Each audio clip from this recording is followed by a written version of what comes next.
브라이언북클럽 팝캐스트 Korean. 안녕하세요. 오늘 여러분이 공유해 주신 흥미로운 자료들 속으로 함께 깊이 들어가 볼 준비 되셨나요? 네, 안녕하세요. 오늘은 제인 오스틴의 소설이죠. 레이디 수잔. 이걸 다룬 유튜브 영상 발췌본하고 관련 브리핑 문서를 좀 살펴볼 건데요. 아, 레이디 수잔. 흥미로운 인물이죠. 네, 특히 이 자료들이 브라이언북클럽이라는 곳에서 쓰는 북텔링이라는 아주 독특한 방식을 보여줘서 더 재밌을 것 같아요. 아, 그 북텔링 방식이요?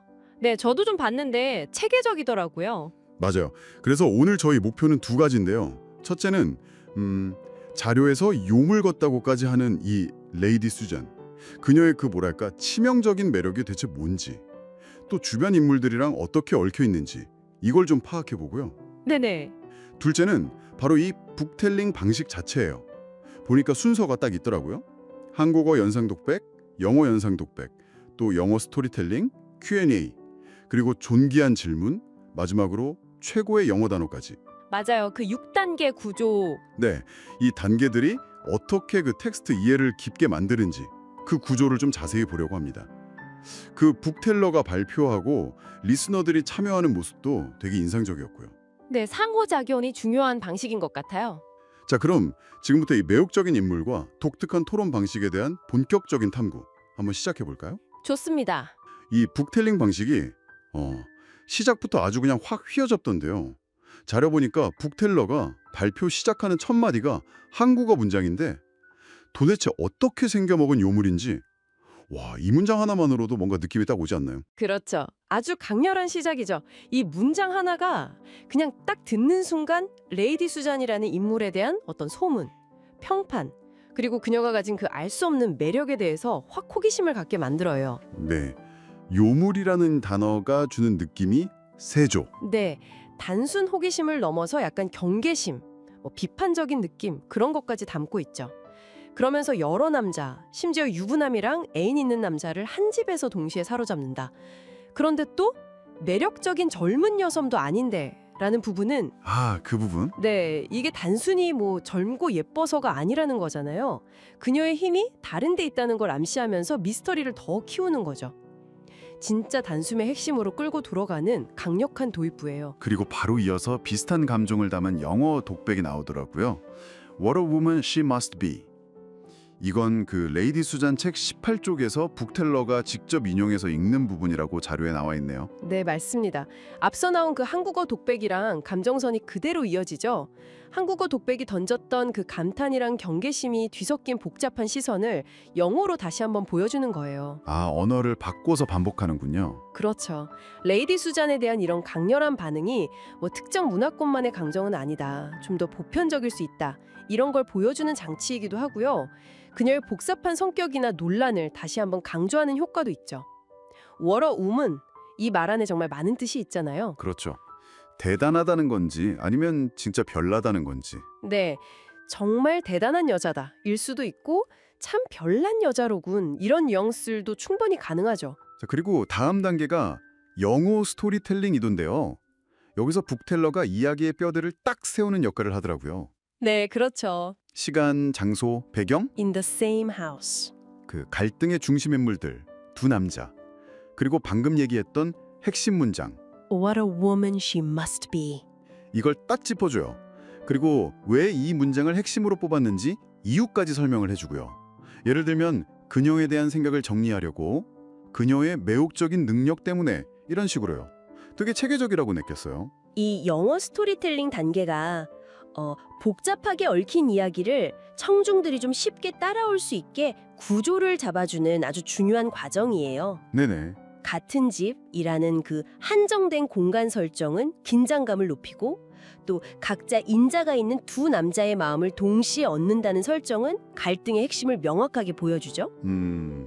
그리고 아까도 말했지만 젊음이나 그냥 예쁜 외모가 아니라 다른 방식으로 이걸 해낸다는 점이 그녀의 영향력이 훨씬 더 깊고 본질적인 데 있다는 걸 보여주는 거고요. 그렇군요. 이 단계에서 그 북텔러가 레이디 수잔 딸이나 다른 인물들 등장을 살짝 예고하기도 하던데 그런 건 이야기 전체 흐름을 보여주면서 다음 단계에 대한 기대감도 좀 갖게 하는 역할이죠. 그 다음 단계인 영어 질문과 대답, English Q&A 섹션. 이게 저는 개인적으로 진짜 흥미로웠어요. Q&A 부분 활발했죠. 네, 북텔러뿐만 아니라 여러 리스너들 그리고 약간 토론을 이끄는 듯한 주제자 역할의 분도 계신 것 같던데 다 같이 참여해서 되게 활발하게 의견을 주고받더라고요. 네, 맞아요. 이걸 보면서 뭔가 흩어져 있던 정보 조각들이 탁탁 맞춰지는 느낌? 레이디 수잔이란 인물이 훨씬 더 입체적으로 다가왔어요. 그렇죠. Q&A가 그런 역할을 하죠. 그 내용을 좀 더 보면 레이디 수잔을 둘러싼 인물들 관계나 그녀에 대한 상반된 평가가 진짜 확 드러나잖아요. 예를 들어 레지널드 컷이라는 인물. 네, 레지널드. 처음엔 레이디 수잔을 사악하다, wicked라고 생각하고 그녀의 그 매혹적인 능력, bewitching powers 때문에 싫어했는데 결국엔 그녀한테 끌린다는 거 아니에요? 그렇죠. 바로 그 변화. 이 변화 자체가 그녀가 얼마나 복잡한 인물인지 보여주는 것 같아요. 아주 정확한 지적이세요. 레지날드의 변화는 레이디 수잔이 그냥 단순한 악녀가 아니라는 걸 보여주는 핵심 증거죠. 오히려 비판적인 시선을 가졌던 사람마저도 무장해제시키는 아주 강력하고 복잡한 매력을 가졌다는 거죠. 이게 바로 그 버넌 부인 같은 인물이 그녀를 위험하다, 데인저러스고 딱 규정하면서 그렇게 경계하는 이유랑도 딱 연결이 되고요. 네, 버넌 부인은 심지어 그녀의 실체를 폭로하려고 자기 집으로 초대까지 한다면서요? 맞아요. 그렇게까지 하죠. 이 Q&A를 통해서 또 버넌 부인이 메인 워링 씨의 누이라는 관계까지 밝혀지면서 인물 관계가 더 선명해지고요. 그런 관계였군요. 그런가 하면 그녀의 유혹 방식에 대한 대답도 진짜 인상적이었어요. 남자한테 직접 다가가서 I love you 라고 말한다니. 네, 그 부분. 진짜 대담하고 직설적이잖아요. 할 리스너분이 바로 좋은 생각 같지 않다. I don't think that is a good idea. 고 반응하는 걸 보면 당시 기준으로도 엄청 파격적이었던 것 같아요. 그렇죠. 그 대담함. 그게 바로 레이디 수전을 규정하는 또 다른 핵심 특징이에요. 당시 어떤 사회적인 규범이나 여성상에 정면으로 그냥 도전하는 듯한 태도죠. 네. 이게 그녀의 솔직함과 자신감의 표현일 수도 있고 아니면 상대방을 교묘하게 조종하려는 어떤 계산된 행동일 수도 있고 해석의 여지가 좀 있죠. 그렇겠네요. 그렇기 때문에 리스너들 사이에서도 의견이 좀 갈릴 수 있고 이런 상호작용 자체가 텍스트에 대해서 더 깊이 생각하게 만드는 거죠. 이처럼 Q&A 단계는 단순히 정보 확인을 넘어서 다양한 해석과 반응을 공유하면서 인물과 사건에 대한 입체적인 이해를 가능하게 해요. 그리고 이 북텔링 방식에는 존귀한 질문이라는 이름부터가 되게 독특한 순서가 있더라고요. 네, 존귀한 질문. 텍스트 내용을 바탕으로 하긴 하는데 그걸 넘어서서 우리 삶이나 좀 더 보편적인 가치에 대해 생각해보길 만드는 질문 같았어요. 자료에 나온 질문은 두 남자의 애정을 동시에 얻어내나요? 였는데 이게 어떻게 존귀한 질문이 되는 걸까요? 그 존귀한 질문. 이게 이 북텔링 방식의 활용점정이라고 할 수 있을 것 같아요. 활용점정이요? 네, 그냥 텍스트 분석에만 머무는 게 아니라 그걸 각자의 삶과 연결시켜서 성찰의 기회를 주거든요. 자료에 나온 참여자분 예시가 딱 좋은 설명인데요. 네네. 아버지랑 남동생한테 선물 줄 때 서로 다른 반응을 얻었던 그 개인적인 경험을 나누잖아요. 그러면서 두 남자의 애정을 동시에 얻어내는 것이라는 그 텍스트 속 상황이 그냥 소설 속 얘기가 아니라 현실 속 인간관계의 복잡성 문제랑 연결될 수 있다는 걸 보여주는 거죠. 그렇게 연결이 되는군요. 그렇죠. 이런 과정을 통해서 참여자들은 텍스트에 또 깊이 공감하고 또 자기 경험을 바탕으로 새로운 의미를 발견하게 되는 거예요. 질문 자체가 존귀하다기보다는 그 질문을 통해서 이끌어내는 그 성찰의 과정이 존귀하다고 볼 수 있는 거죠. 와, 그렇게 들으니까 텍스트가 진짜 살아있는 견홍처럼 다가올 수 있겠네요. 그냥 줄거리 파악하는 걸 넘어서 내 삶이랑 연결되는 질문을 던지고 답을 찾아가는 과정 자체가 의미 있겠어요. 네, 바로 그겁니다. 자, 이제 마지막 단계인데요. 최고의 영어 단어, Best English Word. 여기서는 북텔러가 bewitch라는 단어를 선택했더라고요. bewitch, 탁월한 선택이죠. 어떤 면에서요? bewitch는 그냥 매혹하다, 홀리다는 뜻인데 레이디 수잔이라는 인물의 본질 그리고 그녀가 다른 사람한테 미치는 영향을 이보다 더 정확하게 딱 잡아내는 단어가 있을까 싶어요. 자료에 나온 정의를 보면 누군가를 너무 흥미롭게 하거나 매료시켜서 명확하게 생각할 수 없게 만드는 것이라고 되어 있잖아요. 네, 봤어요. 이게 그냥 뭐 매력적이다, charming이나 매혹적이다, fascinating 하고는 좀 차원이 다르죠. 상대방의 이성적인 판단력까지 마비시키는 거의 마법 같은 힘을 내포하는 단어예요. 듣고 보니 정말 그렇네요. bewitch라는 단어 하나에 그녀의 그 위험하면서도 거부할 수 없는 진짜 요물 같은 힘이 딱 응축되어 있는 느낌이에요. 맞아요. 아까 나왔던 What a woman she must be 라는 그 감탄에도 사실 이 비위칭한 면모에 대한 놀라움이 담겨 있다고 볼 수도 있겠네요. 그렇죠. 충분히 그렇게 해석할 수 있죠. 예시문장 Tim is utterly bewitched by her도 그 의미를 확실히 느끼게 해주고요. 이 마지막 단계는 결국 텍스트 전체를 관통하는 핵심 키워드를 통해서 이해를 딱 집약하고 마무리하는 역할을 하는 거죠. 오케이. 그럼 오늘 저희가 살펴본 내용들을 한번 정리해 볼까요? 제인 오스틴의 레이디 수잔. 이 인물은 뭐 젊음이나 외모 같은 그런 피상적인 매력을 넘어서서 아주 복잡하고 강력한 진짜 말 그대로 비위칭한 영향력을 가진 인물이다라는 점을 확인했고요. 네. 자기 욕망에 솔직하고 대담하고 그래서 주변으로부터 사악하다는 비난도 받지만 동시에 떨쳐내기 힘든 매력을 가진 그런 입체적인 캐릭터였죠. 그렇죠. 그리고 더 중요하게는 이런 복잡한 인물과 텍스트를 이 브라이언북클럽의 북텔링 방식이 어떻게 효과적으로 탐구하도록 돕는가 하는 점이었어요. 네, 바로 그 방식. 한국어 연상 독백으로 강렬하게 시작해서 영어 독백으로 감정을 교차시키고 영어 스토리텔링으로 구조를 잡고 활발한 영어 Q&A를 통해 다양한 시각과 정보를 교환하고 존귀한 질문으로 삶과 연결시키고 마지막으로 최고의 영어 단어로 핵심을 딱 꿰뚫는 이 체계적인 6단계 과정. 네. 이 구조 자체가 깊이 있는 이해와 성찰을 위한 아주 훌륭한 도구가 될 수 있다는 걸 보여주는 거죠. 맞아요. 특히 그냥 정보를 듣기만 하는 게 아니라 Q&A랑 존귀한 질문 단계를 통해서 직접 참여하고 자기 생각이나 경험을 나누게 한다는 점이 진짜 인상 깊었어요. 네, 그 상호작용의 핵심이죠. 이게 바로 여러분처럼 주어진 자료를 통해서 핵심을 빨리 파악하고 깊이 있는 지식을 얻고 싶어하는 배우는 사람에게 이 북텔링 방식이 매력적일 수 있는 이유가 아닐까 싶습니다. 그럴 수 있겠네요. 복잡한 정보를 단계적으로 소화하고 다양한 관점을 좀 비판적으로 검토하면서 최종적으로는 자기만의 통찰을 형성하는 데 도움을 줄 수 있는 좋은 방법론인 것 같아요. 마지막으로 오늘 저희가 나눈 이야기를 바탕으로 여러분께 생각해 볼 만한 질문을 하나 던져드리고 싶습니다. 네, 어떤 질문인가요? 오늘 우리가 살펴본 이 북텔링의 6단계처럼 어떤 정보나 텍스트에 대해서 체계적인 틀을 가지고 접근하고 또 다른 사람들과 상호작용하면서 개인적인 성찰까지 더하는 방식이 여러분이 세상을 이해하고 비판적으로 사고하는데 구체적으로 어떤 도움을 줄 수 있을까요? 생각해 볼 거리네요. 그리고 더 나아가서 레이디 수잔처럼 특정 시대의 사회적 통념이나 기대에 과감하게 도전했던 인물들을 지금 우리의 시선으로 어떻게 바라보고 평가하는 것이 타당할지 이런 부분에 대해서도 한 번쯤 고민해 보시면 어떨까 싶습니다. 네, 의미 있는 질문인 것 같습니다. 오늘 저희와 함께 제인 오스틴의 레이디 수잔 그리고 브라이언북클럽의 북텔링 속으로 깊이 들어가 주셔서 감사합니다. 네, 감사합니다. 다음에도 여러분의 지적 호기심을 자극할 흥미로운 자료 분석으로 다시 찾아뵙겠습니다. 브라이언북클럽 podcast English. Imagine someone, right, they walk into a room and maybe they don't even say a word, but you're just captivated. Then they speak and suddenly everyone's leaning in, kind of drawn into their world. It's this amazing power, isn't it? It really is. But it makes you wonder, is that just natural charisma?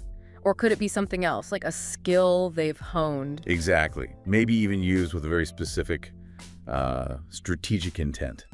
That's a really compelling question, actually, because where is that line between, genuine charm and something more like calculated influence? How much is real, how much is performance? Right. Yeah. And that's pretty much the core of what we're digging into today on the Deep Dive. This is the place where we take all sorts of sources, articles, research, our notes, and really try to pull out the key insights for you. Giving you that shortcut to being genuinely well-informed.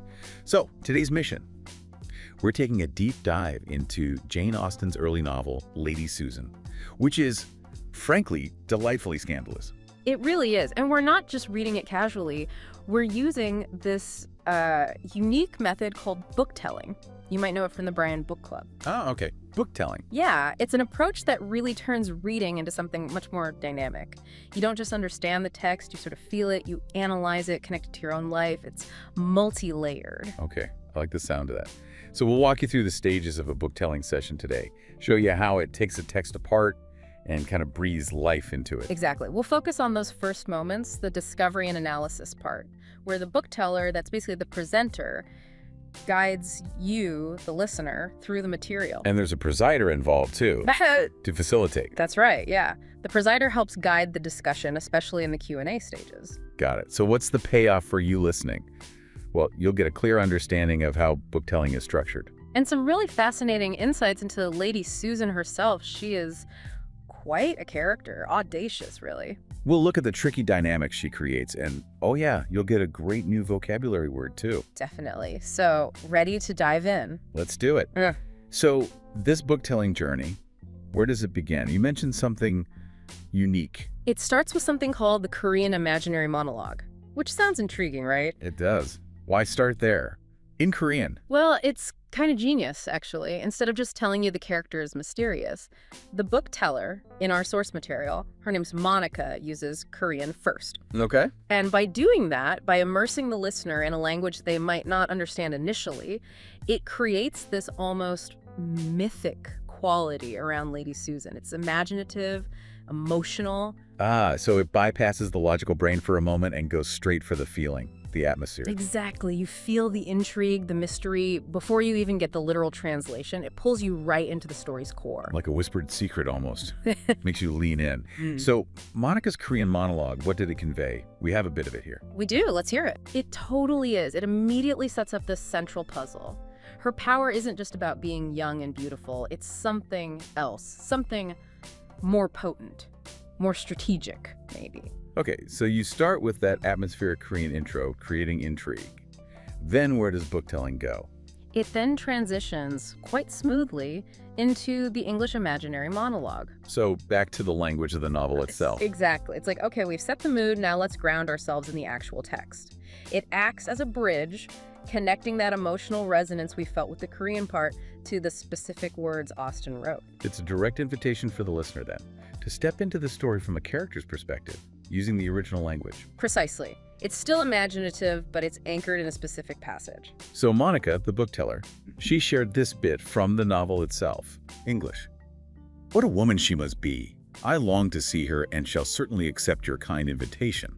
I may form some idea of those being powers, which can so much engaging at the same time and in the same house the affections of two men who are neither of them the liberty to best them and all this without the charm of youth. And bam, right there, you hear it again, those bewitching powers, her incredible ability to engage the affections of two men. And again, emphasizing they are neither of them at liberty to bestow them. They're off limits. Right. And that final phrase, all this without the charm of youth, it just hammers home that her allure isn't superficial. It makes you really lean in and ask, okay, how is she doing this?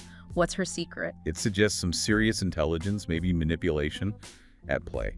Okay, so we've had the imaginative stage setting, both atmospheric and textual. What's next in the book-telling structure? Next up is English storytelling. This is where things get a bit more analytical, more structured. Okay.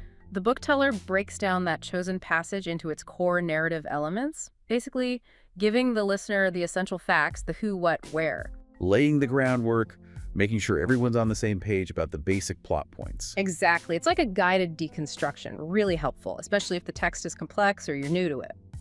Makes sense.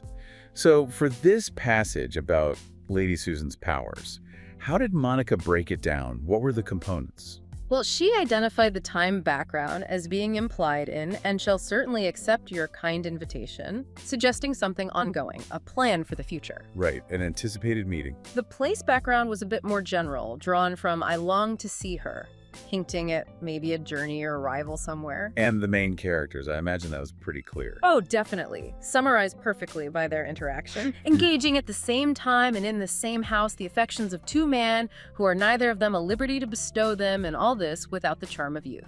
Instantly focuses you on Lady Susan and these two entangled men. Precisely. And then she chose a key sentence. which was, What a woman she must be. perfect. Simple, but it captures that immediate sense of wonder, maybe even disbelief. Exactly.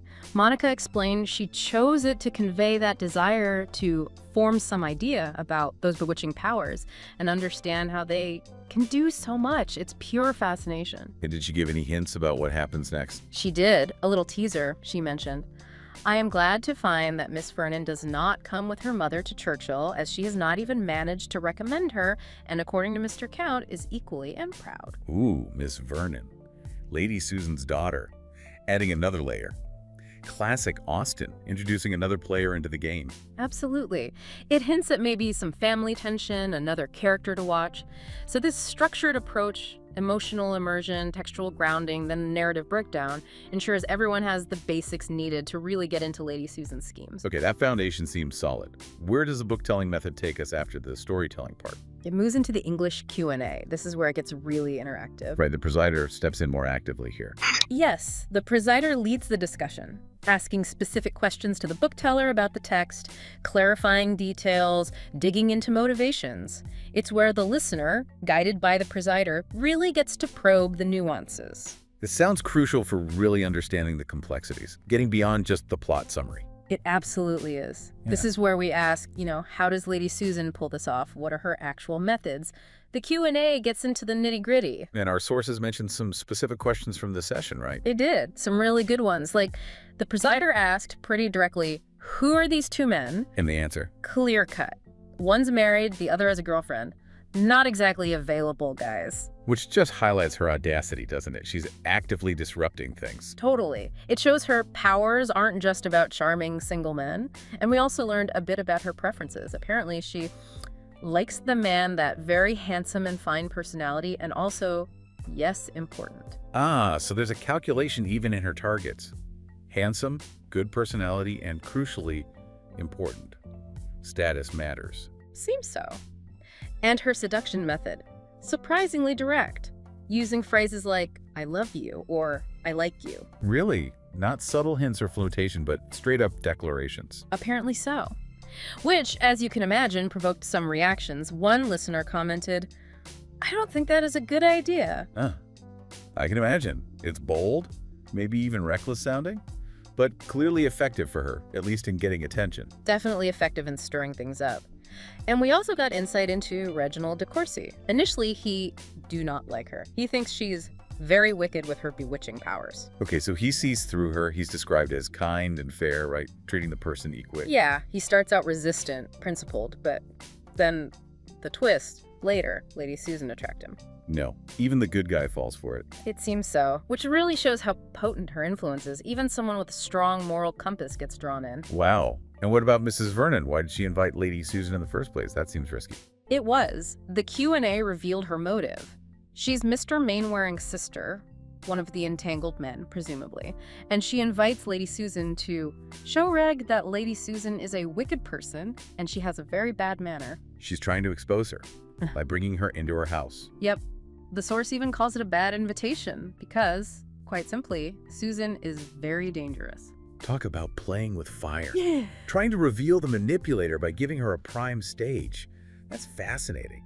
Okay, so the Q&A really deepens the understanding of characters and plot. What follows that? This is where book-telling takes another interesting turn, moving to what's called a liberal question. Liberal question. What does that mean in this context? It's often described in the source using a Korean phrase, 어려워져서, meaning something like a respected question that can be a topic of the world. Ah, okay. So broadening the scope beyond just the book. Exactly. It encourages the listener to find personal relevance, to connect the themes and characters to universal human experiences, to life itself. It's about reflection. That's a powerful step. Moving from literary analysis to something more personal. How did that play out with Lady Susan? Well, the presider asks a great question.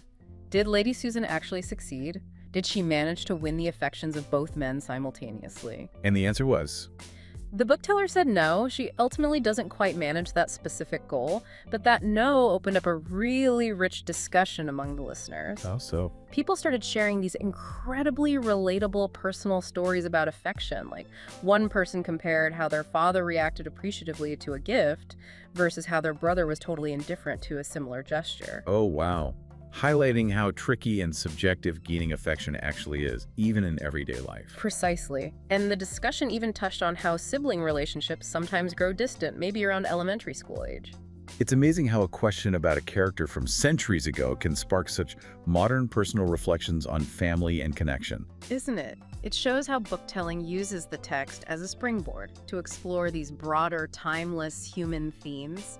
It connects the literature directly to the listener's own lives. That really elevates the reading experience beyond just academic study. Okay, so after that expansive reflective stage, how does the book-telling session wrap up? It culminates with the best English vocabulary word. Ah, the promised vocabulary word. Yes, and it's chosen very deliberately to encapsulate a key theme or character trait from the reading. It's meant to be a sort of lingering insight, something powerful and concise for the listener to take away. A sticky concept, you could say. Exactly. It distills a lot of the discussion into one potent word, reinforcing the main takeaway. So for Lady Susan, what was the word chosen by Monica, the bookteller? The word was bewitch. Bewitch. Oh, that is perfect for her, isn't it? Absolutely perfect. Yeah. The definition provided was to make someone feel so interested or attracted that they cannot think clearly. That cannot think clearly part is key. It's not just charm, it's charm that clouds judgment. Precisely. It implies this almost magical, compelling influence, something that draws people in, maybe even against their better judgment or rational thought. Yeah. It captures that insidious quality of her power. It links back beautifully to the earlier descriptions, bewitching powers. Yeah. They give examples. Yeah, they connected it back to that key sentence from the English storytelling part, what a woman she must be, suggesting her inherent bewitching nature. Right. And a simpler example sentence, Tim is utterly bewitched by her. Just shows how it captures that sense of being completely captivated, maybe losing perspective. It really does encapsulate her unique, powerful, and perhaps dangerous ability to manipulate through charm. A single word summing up so much. That's the goal of that final stage. Okay, so let's recap this book-telling journey we've taken you on. We started with that evocative Korean imaginary monologue, setting the mood. Then grounded it with the English imaginary monologue, connecting directly to the text. Followed by the structured breakdown in English storytelling, nailing down the who, what, where. Then digging deeper with the interactive English Q&A, clarifying motivations and plot points. Broadening out with a liberal question, finding those universal connections to life. And finally, crystallizing a core concept with the best English vocabulary word, bewitch. Through all these layers, you can really see how book-telling provides this incredibly structured, yet dynamic and engaging way to explore literature. Absolutely. And hopefully you now have a much more nuanced view of Lady Susan herself. Not just wicked, right? But maybe a master strategist, a complex manipulator using these potent, bewitching powers. Her methods, like being so direct with "I love you," might seem controversial, or even off-putting. But undeniably effective, at least in stirring up affections and getting reactions, even if she doesn't always get exactly what she wants in the end. It's true. And, understanding characters like her, who operate with such calculation beneath the charm, it really helps us analyze human nature, doesn't it? Yeah. And the social games people play. It really does. It shows how power isn't just about authority or force. It can be wielded through wit, charm, influence, that bewitching quality. Which brings us to maybe a final thought for you to ponder. If these bewitching powers can be used to engage affections, to draw people in so powerfully, where do we draw the ethical lines? That's a deep question. How do we tell the difference between a genuine connection and, well, just being enchanted? Yeah. Both in the stories we read and maybe more importantly in the interactions we have in our own lives. Something to definitely think about. How do you recognize genuine versus bewitched? A provocative thought indeed. Maybe this deep dive inspires you to try a method like booktelling for your own reading. See what new layers you uncover. Or perhaps just think differently about those characters in books, films, or even history who possess that similar kind of compelling, bewitching influence. It's a powerful lens for sure. Definitely. Well, thank you for joining us on this deep dive into Lady Susan and the booktelling method. We hope you feel a bit more well-informed.